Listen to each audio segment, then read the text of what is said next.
பாதாள யோகம் யாருக்கு இருக்கும்?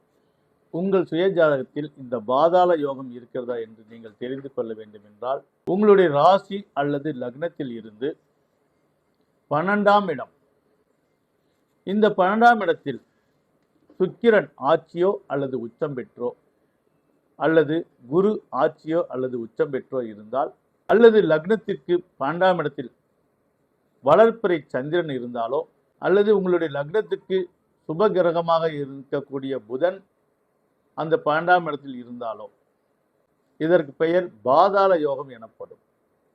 இந்த பாதாள யோகம் உள்ளவர்கள் சிறு வயதில் குறைந்தது நடுத்தர வயது வரை எவ்வளவு கஷ்டப்பட முடியுமோ அவ்வளவுக்கு அவ்வளவு கஷ்டப்படுவார்கள். ஒரு சாத்துக்குடி ஜூஸை புளியும் பொழுது அந்த பழம் எவ்வளவு நசுங்குகிறதோ, அதே போல இவர்களுடைய சூழ்நிலையும் சுச்சுவேஷனும் இவர்களுடைய வாழ்வில் புளிந்தெடுக்கும். ஆனால் நடுத்தர வயதிற்கு மேல் மெல்ல மெல்ல படிப்படியாக நல்ல நிலைக்கு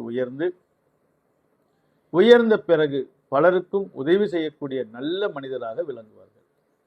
ஆக முன் வாழ்வில் கஷ்ட ஜீவனமாகவும், பின் வாழ்க்கையில் செல்வ செழிப்போடும் நல்ல நிலைகளை அடைவார்கள். இப்படிப்பட்டவர்கள் தான் வாழ்வில் வசதியான பிறகு தன் வாழ்வில் முன்ன நடந்த சம்பவங்களை எல்லாம் நினைத்து மற்றவர்களுக்கு நன்மை செய்யக்கூடிய மனிதராக விளங்குவார்கள்.